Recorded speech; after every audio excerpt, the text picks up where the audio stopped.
Glória ao nome de Jesus. Como todo mundo deve saber, a maioria, nós estamos todo primeiro sábado de cada mês realizando o culto discípulo radical, em que nós estamos refletindo a respeito desse livro tão conhecido de John Stott, O Discípulo Radical. Hoje nós vamos estudar o capítulo 2. Então, espero que você, que faz parte da nossa mocidade, tenha lido o capítulo em casa. Se não leu em casa, pode ler depois. E vai ser repassado também o esboço de tudo que foi dito hoje e também dos textos que foram que vão ser ditos durante esse nosso momento de estudo, para que você possa guardar no seu coração, quem sabe imprimir, colocar dentro do seu livro, dentro da sua Bíblia, como lembrança dessa noite, 4 de abril de 2020, em que Deus falou com você a respeito de sermos a cada dia mais semelhantes a Jesus Cristo. Eu gostaria que você, onde estiver, abra a sua Bíblia, na sua Smart TV, quem sabe no seu tablet, computador. Abra a sua Bíblia no Evangelho segundo escreveu Mateus, capítulo 5, versículos 43 a 48.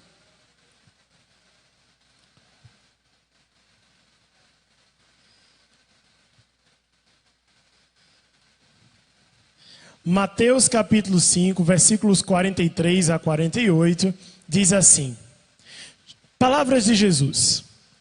Vocês ouviram o que foi dito: ame o seu próximo e odeie o seu inimigo.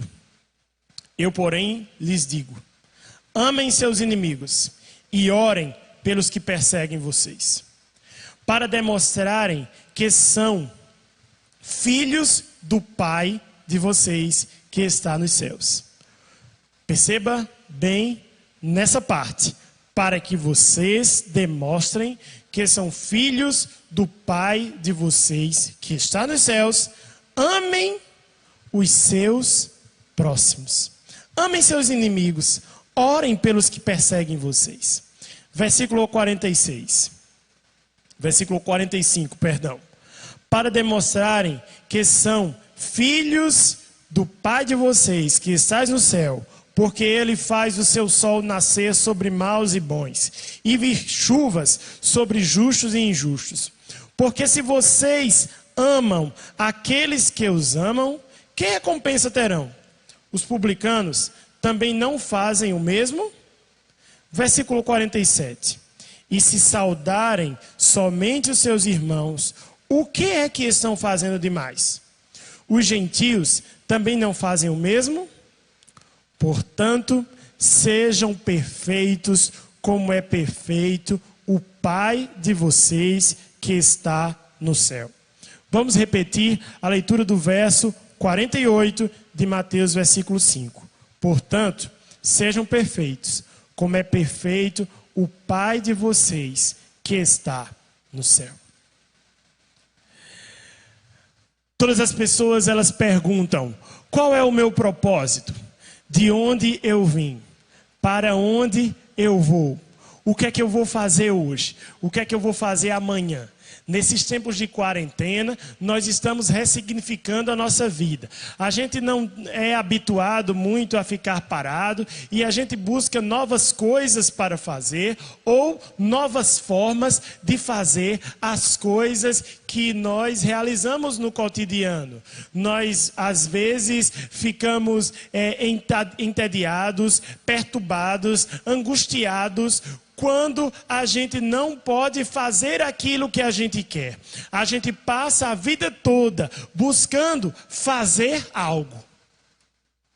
Quando a pergunta que está por trás desse anseio de fazer e realizar grandes coisas é exatamente se perguntar a si mesmo: eu sou alguém? A questão, como parafraseando Margaret Thatcher no filme The Iron Lady, Passei a minha vida toda buscando fazer algo. Hoje, quando eu estou nos meus últimos dias de vida, o que eu busco é ser alguém. Quem nós somos? Qual é o propósito de Deus para nós? O que vem depois quando a gente se converte? A gente se converte para quê? Você está ouvindo esse culto na sua casa com o objetivo de quê? Você talvez esteja com saudade de estar aqui presencialmente conosco. Por quê? O que a gente vem fazer aqui? Para que serve a nossa vida? Qual o propósito do nosso viver? Esta pergunta John Stott faz no início desse capítulo 2. Qual o propósito de Deus para seu povo? Catecismo Maior de Westminster diz que todo o fim do homem consiste em louvar a Deus. A Bíblia diz em Gênesis que nós fomos criados para louvor e glória de Deus. Nós fomos criados à imagem e semelhança de Deus. Se nós fomos criados à imagem e semelhança de Deus, por que hoje nós temos tantas dificuldades em ser parecido com Ele? Se nós expressamos a semelhança do Deus que nos criou, nosso Criador, por que hoje nós nos sentimos tão, assim, com tanta dificuldade de se chegar a Ele? Porque existe uma luta dentro de nós, do que o mundo diz que nós somos, do que nós mesmos, no nosso intento, na nossa carne, no nosso físico, dizemos que nós somos, e o que Deus diz que nós somos. Nós pensamos que podemos fazer grandes coisas na força do nosso braço. O Senhor diz: você é meu filho, fui eu quem te criei, para o louvor da minha glória. O Senhor te diz: eu te criei à minha imagem e semelhança. Nós lemos um dos principais mandamentos. Jesus disse aos fariseus que este era o maior de todos os mandamentos. Está em Mateus capítulo 22, 34 até o 40. Os fariseus, sabendo que Jesus havia silenciado os saduceus quanto à doutrina da ressurreição, a qual os saduceus não acreditavam, reuniram-se em conselho, e um deles, intérprete da lei, estudioso da lei, querendo pôr Jesus à prova, perguntou-lhe, versículo 36 do capítulo 22 de Mateus: mestre, qual é o grande mandamento da lei? Respondeu Jesus: ame ao Senhor seu Deus de todo o seu coração. Esta é a principal resposta das perguntas que fizemos até agora. Por que existimos? Por que estamos aqui? Qual o propósito da nossa existência? Amar ao Senhor de todo o nosso coração. Ame ao Senhor Deus de todo o seu coração, de toda a sua alma, de todo o seu entendimento.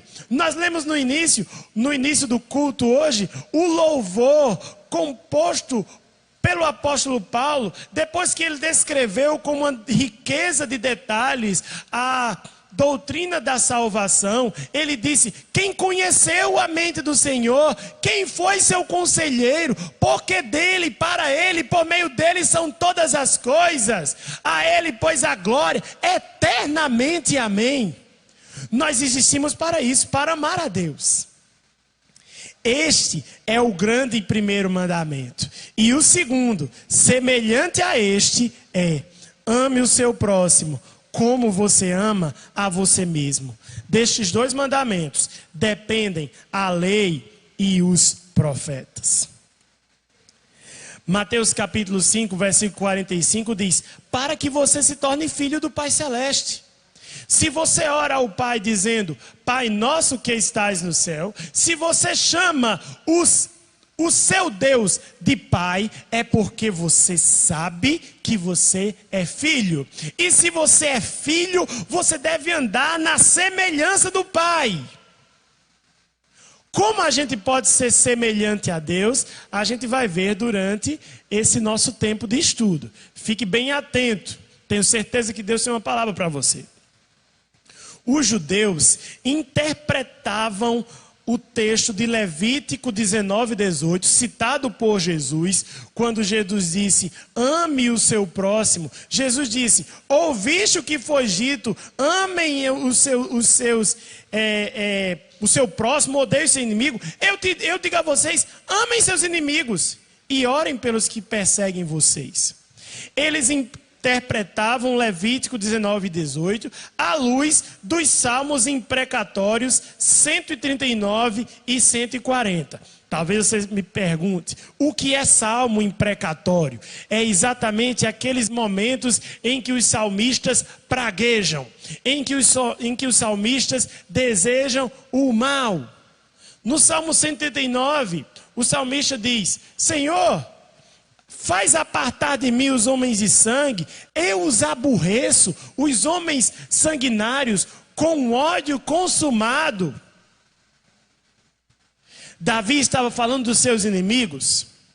Os fariseus tomavam isso como interpretação para pregarem o ódio aos inimigos, o ódio aos samaritanos, o ódio aos romanos que os dominavam naquela época. Mas não era esse o sentido da palavra. Deus estava falando para a gente odiar aquilo que é contra a palavra de Deus. Não as pessoas, mas aquelas coisas que as pessoas fazem e que não agradam a Deus. Então não é necessariamente odiar o sanguinário, mas odiar a prática de ser sanguinário. Eles interpretavam Levítico 19:18 à luz das imprecações contidas no Salmo 139 e 40. Por isso, eles odiavam romanos, samaritanos, não judeus. Nós lemos na Escritura que os judeus eles sempre achavam-se que eram muita coisa, tão somente porque eles eram filhos de Abraão. Jesus ensina que os próximos são todas as pessoas, não apenas os descendentes de Abraão. Na prática, o ódio, a vingança fazem parte do nosso ser carnal. Por isso, alguns odeiam e se vingam, inclusive de irmãos e familiares. Por causa do sentimento de divisão que existe em nós, contrário à natureza de Deus que é manifesta em nós. Nós fomos criados para amar. Por causa da nossa vaidade, por causa do nosso pecado, nós nos tornamos contendiosos. Morremos 3 vezes. Morremos espiritualmente porque ficamos separados de Deus. Morremos fisicamente porque um dia vamos morrer, vamos voltar ao pó. E morremos eternamente porque sem Deus, quem não tem Deus, quem não é filho de Deus, tem uma morte eterna no lugar preparado para o diabo e os seus anjos. Perceba, os fariseus, eles odiavam Jesus, que também era mestre da lei, conhecia mais a lei do que eles mesmos, mas eles amavam a eles mesmos mais do que amavam a lei. Eles poderiam ficar felizes porque Jesus tinha acabado de silenciar os saduceus, um partido que era oposição aos fariseus daquela época. Mas eles não ficaram felizes, eles ficaram com um sentimento de ódio dentro do coração porque eles amavam a si mesmos. Os fariseus, eles eram sobremodo hipócritas. Eles pensavam que a lei era tão somente seguir um monte de coisas, pode e não pode, dos escritos de Moisés e mais 600 leis que eles mesmos elaboraram, que não tinham nada a ver com a lei de Moisés. Coisas até positivas, mas aplicadas segundo um pensamento legalista. Você pensar que o evangelho, você pensar que a lei é tão somente um conjunto de coisas que eu posso e que eu não posso fazer. Não, o evangelho não é o que eu posso e o que eu não posso. O evangelho é o que ele pode fazer por mim. Perceba, o que os israelitas fizeram para serem libertos do Egito? Eles não fizeram muita coisa, muito pelo contrário, eles tiveram muita dificuldade em acreditar em Moisés. Eles eram escravos, mas Deus simplesmente escolheu os libertar. Deus os escolheu para habitar na terra prometida, passando 40 anos peregrinando no deserto, mesmo eles por tantas vezes murmurando e fazendo o que não era do agrado do Senhor. O plano de Deus para nós é esse plano perfeito. Mas os fariseus, eles não entendiam. Eles estavam com os olhos vendados. Eles só enxergavam o mais superficial possível. Uma fé completamente morta. Um conhecimento da Bíblia sem ter um conhecimento de Deus. Deus estava na frente deles, revelado em Jesus. Eles não reconheceram o próprio Deus que eles passaram a vida deles todinha estudando. Eles não reconheceram a Jesus. E não apenas não reconheceram, como tensionaram e planejaram o matar e o entregar aos romanos. Os fariseus odiavam Jesus, porque ele conhecia mais a lei do que eles próprios, que eram jactanciosos, ou seja, vaidosos. Mesmo Jesus sendo judeu e filho de Abraão, eles mortificavam a lei de Moisés com o legalismo. Jesus restaurou o verdadeiro sentido da lei ao colocar o maior mandamento, esses dois. Por que o segundo mandamento é semelhante ao primeiro? Porque você não pode cumprir um e não cumprir o outro. Se você não ama seu próximo, você não ama a Deus como você deveria. Como é que eu posso amar a Deus como é devido? Seguindo os dois mandamentos. Ame a Deus sobre todas as coisas, de toda a tua alma, de todo o teu entendimento, de toda a tua força. E, semelhantemente amar a Deus, ame os filhos de Deus. Ame a criação de Deus. Ame ao próximo como você ama a você mesmo. Ame a sua esposa como Cristo amou a igreja.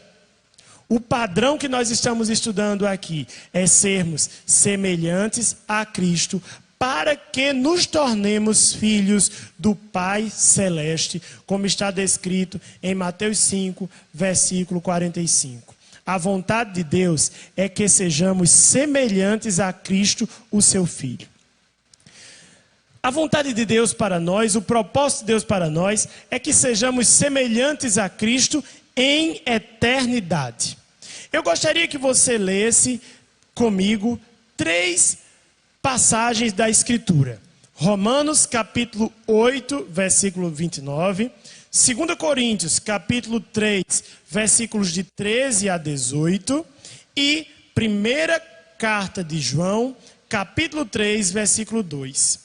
Nós observaremos nesses 3 textos bíblicos que eles utilizam 3 tempos verbais, os 3 principais tempos verbais, passado, presente e futuro, que significam que a semelhança de Cristo está intrinsecamente relacionada com sermos eternos como Ele é.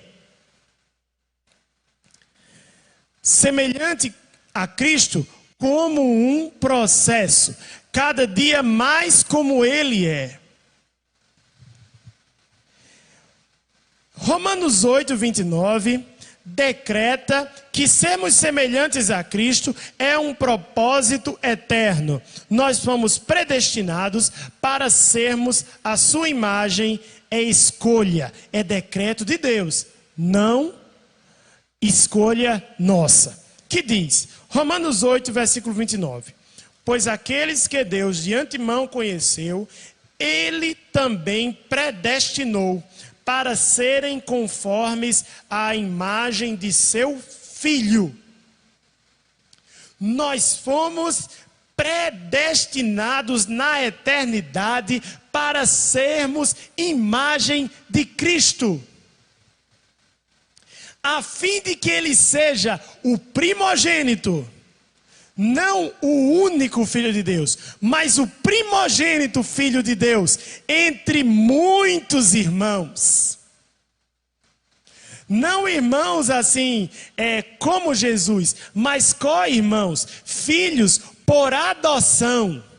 Nós fomos adotados através do sacrifício de Jesus. Então, é um propósito eterno. Deus nos escolheu, Deus escolheu a nós, a sua igreja, na eternidade, para sermos conformes à imagem do seu Filho. Ele nos predestinou para isso. Nos propósitos eternos do nosso Criador, nós encontramos a verdadeira razão de ser e existir. Segunda carta aos Coríntios, capítulo 3, versículo 13 a 18, fala a respeito do presente, do propósito histórico de sermos semelhantes a Deus, transformados continuamente, de glória em glória, cada dia mais próximos da semelhança de Cristo. Como falamos no Salmo, no sábado anterior, nós falamos sobre unidade. Qual é o principal símbolo da unidade da igreja? A unidade da Trindade. Diz segunda carta aos Coríntios, capítulo 3, segunda carta aos Coríntios, capítulo 3, versos 13 a 18. E não somos como Moisés, que punha um véu sobre o rosto, para que os filhos de Israel não pudessem fixar os olhos no fim daquilo que está desaparecendo. Mas a mente deles se endureceu, pois até o dia de hoje o mesmo véu permanece sobre a leitura da antiga aliança. Não foi tirado, pois só em Cristo ele é removido. Mas até hoje, quando Moisés é lido, o véu é posto sobre o coração daqueles que não conhecem a Cristo. Versículo 16. Quando, porém, alguém se converte ao Senhor, o véu é tirado. Ora, este Senhor é Espírito. E onde está o Espírito do Senhor? A liberdade. Versículo 18. Todos nós, com o rosto descoberto, contemplando a glória do Senhor, somos transformados de glória em glória na imagem, na sua própria imagem, na imagem de Deus, como pelo Senhor, que é o Espírito.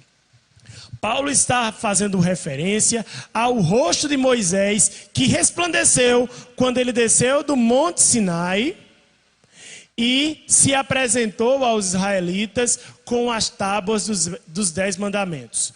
O seu rosto resplandecia, porque ele viu a glória do Senhor naquele Monte Sinai.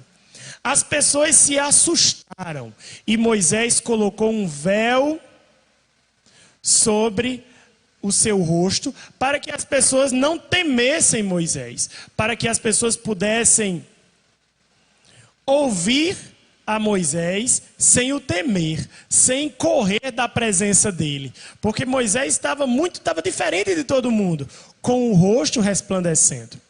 O próprio rosto resplandecente de Moisés, Paulo parece dizer que ele foi se desvanecendo ao longo do tempo, ao longo do período que Moisés ia ficando cada vez mais velho e já cada vez mais farto de dias.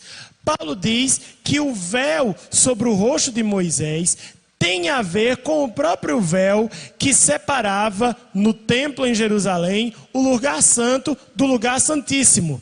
No lugar santíssimo havia a arca com os 10 mandamentos, as tábuas dos 10 mandamentos dadas a Moisés. Havia um véu que separava o lugar santo do lugar santíssimo, e no lugar santíssimo só o sumo sacerdote entrava uma vez por ano. Quando Jesus morreu na cruz, este véu se rasgou de alto a baixo. Então, Paulo diz, nós não somos mais como Moisés, que temos que colocar um véu. Nós não somos mais como os israelitas, que leem a lei com um véu sobre sobre o seu rosto. Nós podemos contemplar a glória de Deus com o rosto desvendado. de glória em glória, contemplando a glória do Senhor, somos transformados, dia após dia, glória em glória, passo a passo sempre te seguirei, enquanto eu viver, como diz na música Step by Step. E todos nós podemos participar da história do plano de Deus, sendo cada dia mais santos, mais próximos daquele dia em que seremos como Ele na nova Jerusalém celestial. Carta de João, capítulo 3, versículo 2, diz: Amados, agora somos filhos de Deus, mas ainda não se manifestou o que haveremos de ser. Sabemos que, quando Ele se manifestar, seremos semelhantes a Ele, porque haveremos de vê-lo como Ele é. Esse texto fala do propósito escatológico de sermos semelhantes a Ele. Nós falamos do tempo passado, a eternidade, aonde Deus nos predestinou para sermos semelhantes a Ele. O tempo presente, em que crescemos de glória em glória, cada dia mais semelhantes a Ele. E o tempo futuro, quando a gente vai ser igual a Ele, porque o veremos face a face. Glória a Deus! Seremos um com Ele em perfeição, em sua volta e no reino celestial. Mais do que nos preocupar com quem somos, ainda em luta contra o pecado, centremos nossa mente na esperança do que seremos. Como diz no hino de Novo Tom, justificado não é estar centrado nas coisas que devo fazer. Justificado é ter o meu foco naquilo que Ele fez por mim. O nosso propósito de sermos semelhantes a Ele é um propósito eterno. No passado, no presente, no futuro, na eternidade. Um com Cristo, semelhantes a Cristo. Podemos e devemos ser semelhantes a Cristo, observando o exemplo da sua própria encarnação, como está disposto na carta de Paulo aos Filipenses, capítulo 2, versículos 5 a 8, que diz: Tenham entre vocês o mesmo modo de pensar que quem? Cristo Jesus. Que mesmo existindo na forma de Deus, não considerou ser igual a Deus, algo que deveria ser retido a qualquer custo. Pelo contrário, ele se esvaziou, assumiu a forma de servo, tornando-se semelhante a nós seres humanos e reconhecido em figura humana, ele se humilhou, tornando-se obediente até a morte, morte de cruz. Como ele se encarnou? Ele, o Deus, o próprio Deus, ele desceu da glória celestial e se fez como nós, homem como nós, disposto a ser tentado a todas as tentações que nós somos tentados, disposto a passar por todas as tribulações as quais nós passamos, e disposto a passar por uma tribulação muito maior do que qualquer tribulação que você tem passado. Ele morreu numa cruz. A pior morte. A pior morte. Esvazie-se de si mesmo como Jesus. Seja servo como Jesus. Humilhe-se como Jesus. Seja obediente como obediente foi Jesus. Devemos ser semelhantes a Cristo, observando o exemplo da sua encarnação e também observando o exemplo do seu serviço. Como está disposto no Evangelho de João, capítulo 13, versos 14 e 15. Ora, se eu, sendo Senhor e Mestre, lavei os pés de vocês, também vocês devem lavar os pés uns dos outros, porque eu lhes dei o exemplo, para que, como eu fiz, vocês façam também. Jesus, quando ele lavou os pés dos discípulos, ele fez o serviço de um escravo. Ele se colocou como aquele que não tem liberdade. Ele fez aquele serviço que na cultura dos judeus era o serviço mais ralé que existia. Ele fez o serviço dos escravos para dizer, como eu fiz, vocês façam também. Se você quer ser o maior no reino de Deus, seja o último. Se você quer ser honrado, humilhe-se. Se você quer ser cheio, esvazie-se. Se você quer ter vida eterna, morra para o mundo. Jesus fez o serviço de um escravo. Este é exemplo. Não podemos considerar nenhuma obra indigna. Você não deve estar insatisfeito com as coisas que você faz. Tudo, como Lutero ensinou, tudo faça para a glória de Deus. Se você é um sapateiro, eu vou ser para a glória de Deus. Se eu lavar os pés dos meus irmãos, eu vou fazer isso para a glória de Deus. Se eu for ajudante de pedreiro, eu vou ser um ajudante de pedreiro para a glória de Deus. Tudo é digno para a glória de Deus. Tudo é indigno para a nossa glória. Se for para a minha glória, eu posso ser o presidente da república. E eu vou ser um presidente da república ímpio. Que vou cair nas minhas próprias vaidades, nos meus próprios enganos. Mas, se eu viver para a glória de Deus, eu vou ser até um desempregado com a paz que excede todo entendimento. Glória a Deus. Façam o serviço de Cristo. Se coloque como servo dos outros. Devemos ser semelhantes a Ele também em seu amor. Efésios capítulo 5, versículo 2.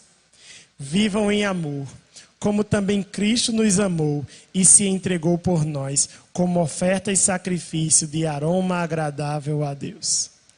É tempo de nos sacrificarmos. O amor em todo proceder, em todo comportamento, em todo relacionamento. Mais do que nunca nesses dias, precisamos ser cristãos na nossa casa.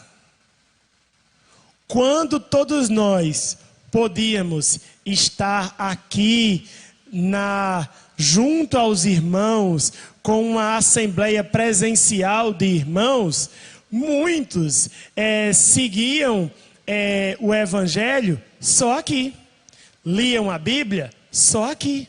Talvez você não tivesse tempo durante a semana para ter disciplinas espirituais. Você orava só aqui, você lia a palavra só aqui, você ouvia a palavra só aqui, você louvava a Deus só aqui. Agora você não pode mais estar aqui. Você mais do que nunca vai ter que fazer isso na sua casa. Será que você aí onde você está nos assistindo, você tem o mesmo sentimento que você teria se você estivesse aqui? A diferença é que é tão bom estar junto, estar fisicamente em comunhão, partindo pão, se alegrando. Mas haverão dias em que nós estaremos sós. Existe o tempo da comunhão e você sabe que existindo ou não existindo quarentena, existe tempo de solidão. Quando nós somos provados em nossa fé. Quando nós estamos sozinhos em nosso quarto. Quando não tem ninguém vendo. Jesus nos ensina a sermos como Ele. Vivermos em amor em todo lugar.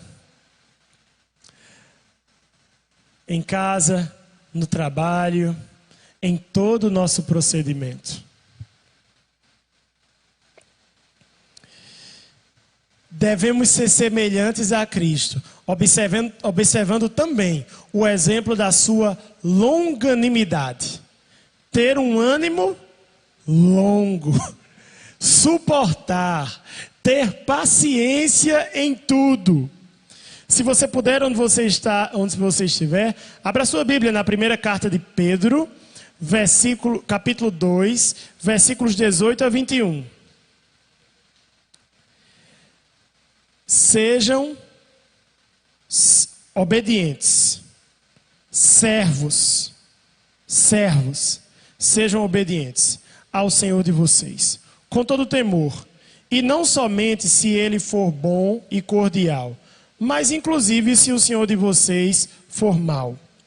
Porque isso é agradável a Deus. Pedro estava falando a muitos cristãos que nessa época de fato eram escravos.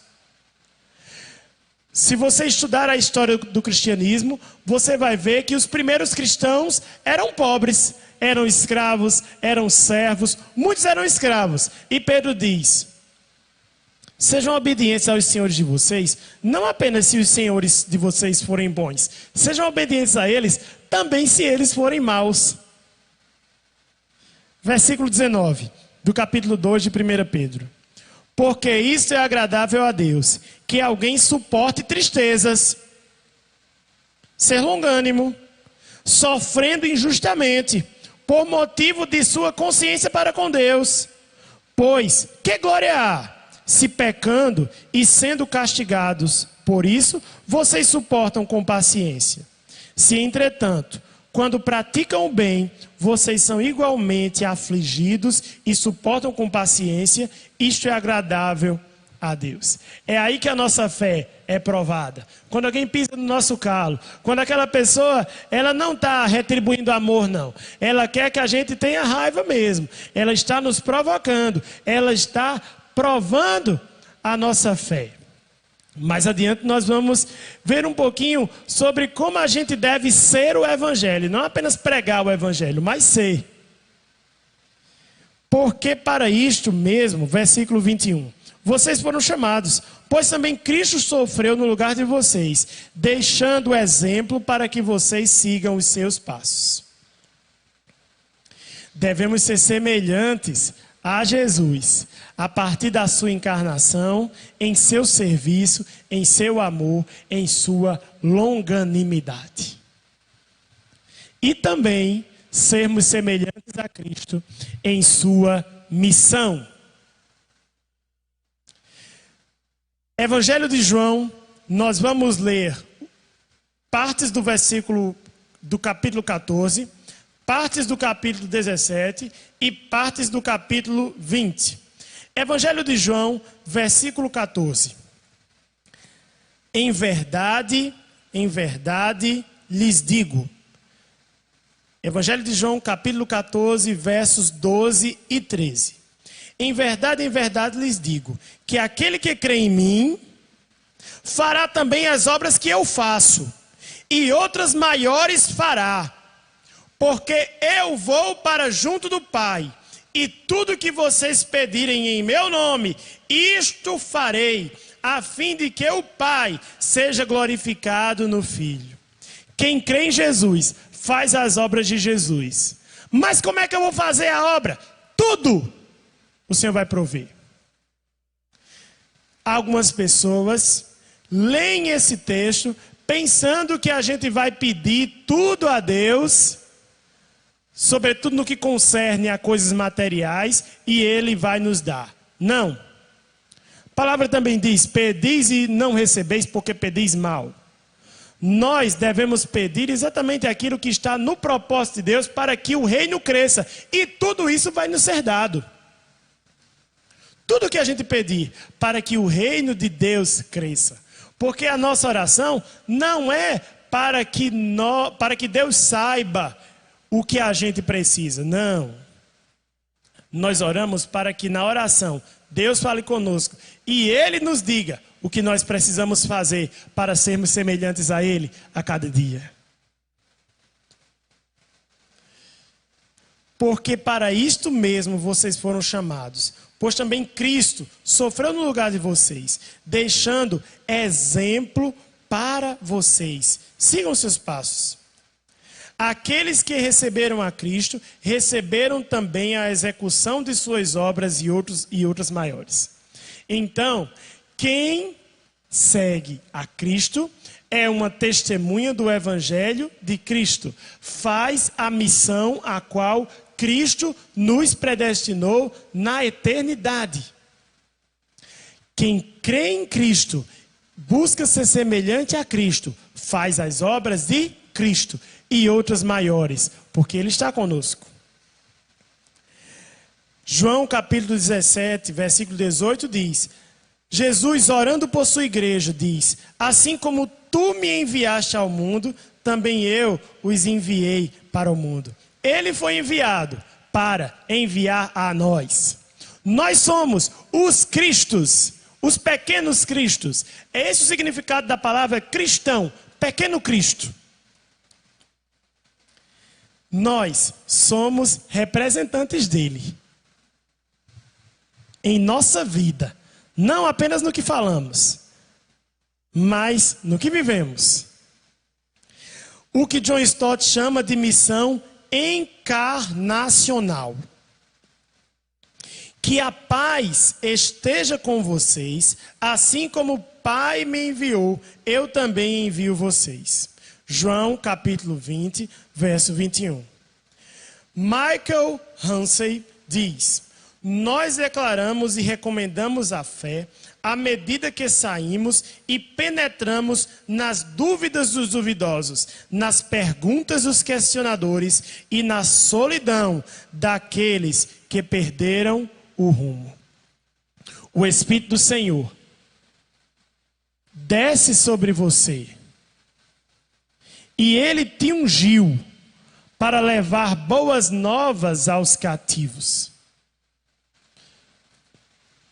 para trazer óleo de alegria àqueles que estão angustiados, vestes de louvor àqueles que estão abatidos, a fim de que se chamem carvalhos de justiça, plantados pelo Senhor para a sua glória. É isso que diz o profeta Isaías, e nós nos apropriamos desta mensagem. Deus nos escolheu para que a gente, como diz aquela oração atribuída a São Francisco de Assis: onde houver dúvida, que eu leve a verdade; onde houver desespero, que eu leve a esperança; onde houver trevas, que eu leve a luz. Que consequências nós podemos tomar para a nossa no nosso cotidiano, de sermos semelhantes a Cristo em sua encarnação, em seu serviço, em seu amor, em sua longanimidade e também na sua missão? Vivermos uma coisa que John Stott chama de ministério do sofrimento. Poxa vida, ministério do sofrimento? Será que eu estou vivendo aqui para sofrer? Romanos capítulo 8, versos 18 até o 28, Paulo diz assim: porque para mim tenho por certo que os sofrimentos do tempo presente não podem ser comparados com a glória a ser revelada em nós. A ardente expectativa da criação aguarda a revelação dos filhos de Deus, pois a criação está sujeita à vaidade, não por sua própria vontade, mas por causa daquele que a sujeitou, o diabo, o inimigo das nossas almas, a serpente do jardim, na esperança de que a própria criação seja libertada do cativeiro da corrupção, para a liberdade da glória dos filhos de Deus. Verso 22. Porque sabemos que toda a criação, a um só tempo, geme e suporta angústias até agora. E não somente ela, mas também nós. Quarentena não é apenas para os ímpios, é também para os cristãos. Doenças também são para nós. Terremotos, enchentes, desemprego, aflições, perseguições, zombarias, humilhações, isso também é para nós. Verso 23. E não somente ela, mas também nós, que temos as primícias do Espírito, igualmente gememos em nosso íntimo, aguardando a adoção de filhos, a redenção do nosso corpo. Porque na esperança fomos salvos. Ora, a esperança que se vê não é esperança, pois quem espera o que está vendo? A gente só espera o que a gente não viu ainda. Verso 25. Mas se esperamos o que não vemos, com paciência aguardamos. Hoje a gente não vê, a gente pode sentir a presença dele, mas nós não vemos a Jesus. Um dia o veremos, temos esperança disso. Verso 25 de Romanos capítulo 8. Da mesma maneira, também o Espírito nos ajuda em nossa fraqueza, porque não sabemos orar como convém, mas o próprio Espírito intercede por nós com gemidos inexprimíveis, e aquele que sonda o nosso interior sabe qual é a mente do Espírito, porque intercede pelos santos, de acordo com a vontade de Deus, que escolheu os santos e predestinou os santos antes da fundação do mundo. Sabemos que todas as coisas, versículo 28, escreva essa palavra assim, no seu coração, especialmente. Sabemos que todas as coisas cooperam para o bem daqueles que amam a Deus, daqueles que são chamados segundo o seu propósito. Então, todo sofrimento e toda tribulação que passamos aqui na terra tem um propósito. Ele sofreu, nós também sofremos. Quanto mais a gente sofre, mais a gente diz, volta Jesus. Quanto mais a gente passa por tribulações na terra, mais a gente diz, Maranata, ora vem Senhor Jesus. Quanto mais a gente está aflito aqui, mais nós ansiamos pela paz que excede todo entendimento, pelo corpo glorificado, quando não estaremos mais nesse corpo de dor e nesse mundo de tribulação e imperfeições, mas estaremos na nova Jerusalém celestial, com Jesus, com o corpo glorificado, contemplando face a face.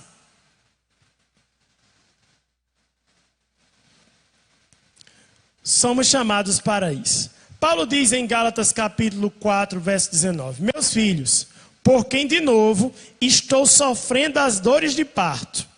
Paulo, ele sofreu muito, ele tinha um espinho na carne, ele naufragou, ele foi assaltado, ele foi preso, ele foi decapitado, ele passou por grandes aflições. E ele diz, sabe por quê? Até que Cristo seja formado em vocês.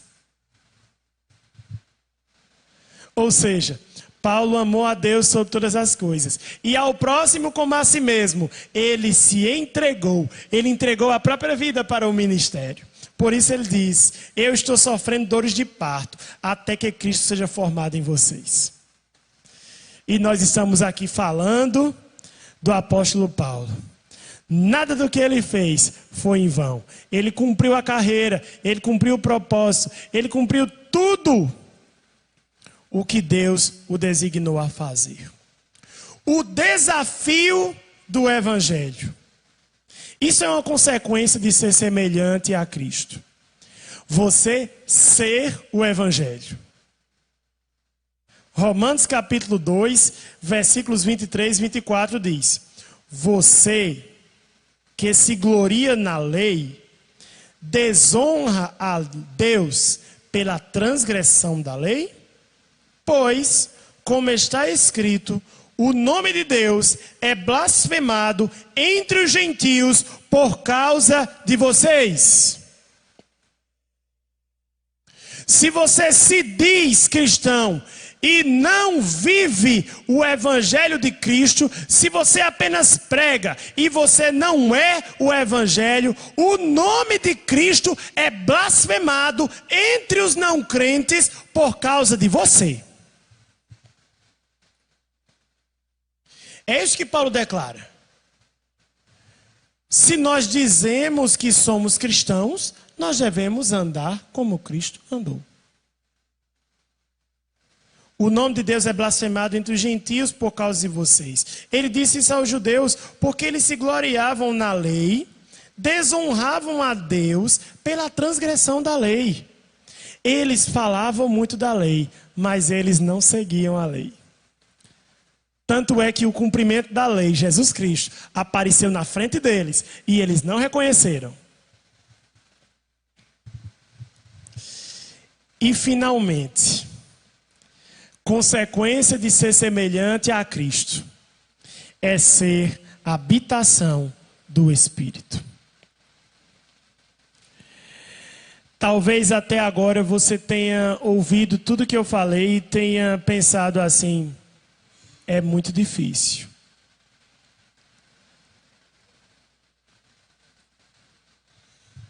Talvez você diga a si mesmo: eu não sou Cristo. Você está certo.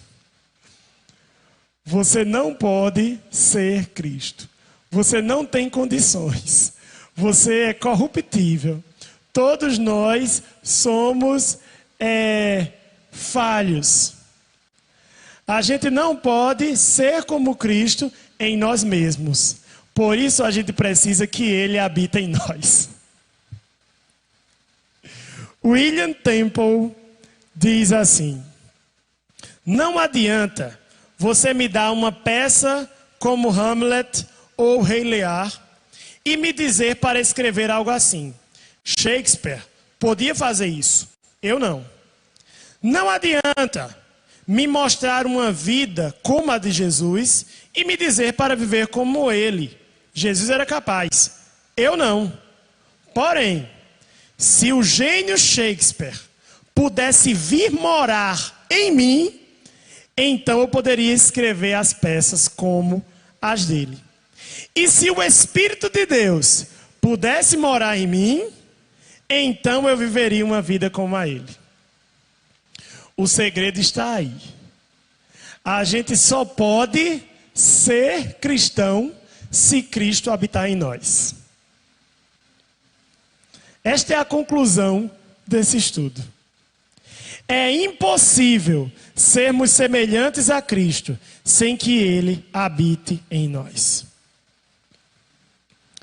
Em nossa vida estamos presos por aguilhões. Como o pastor André Valadão diz em uma de suas músicas: em Cristo, em Jesus, a cada dia estou mais preso à liberdade que hoje tenho. Ser escravo de Cristo é ser livre do mundo. Ora, diz a segunda carta aos Coríntios, capítulo 3, verso 17. Ora, este Senhor é Espírito, e onde o Espírito do Senhor está, aí há liberdade. Seja cheio do Espírito Santo, seja livre. Seja livre. Nós vamos cantar mais uma vez Deus me ama. Filipenses, capítulo 4, versículos 12 e 13, diz assim: sei o que é passar por necessidade, sei também o que é ter abundância.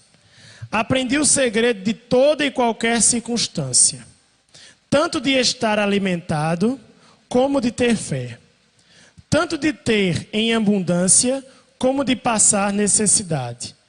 Tudo posso naquele que me fortalece.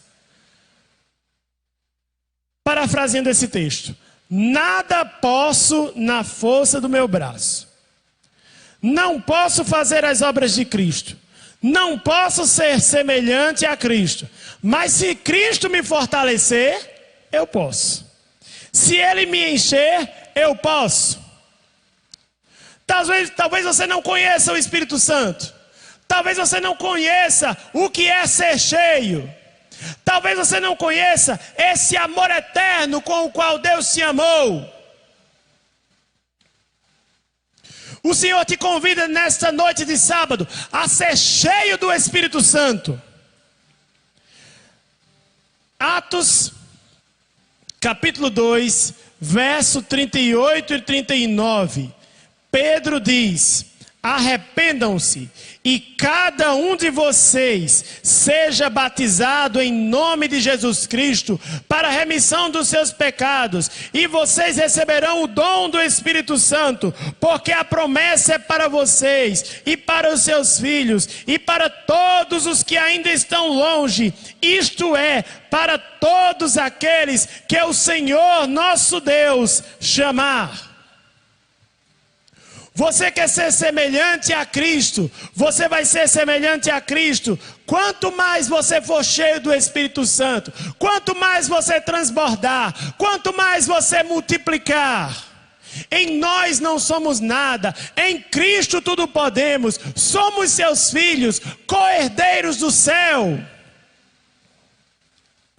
Quando você habitar espiritualmente com Ele, quando o Espírito Santo de Deus habitar em você, Ele te capacitará para fazer as obras que Ele fez e obras maiores. Ele vai encher você de dons espirituais para que você seja cada dia semelhante a Ele, cada dia mais santo, cada dia mais próximo, prosseguindo de glória em glória, prosseguindo para o alvo. Se você quer ser semelhante a Cristo, seja cheio do Espírito Santo, em nome de Jesus. Vamos louvar a Ele.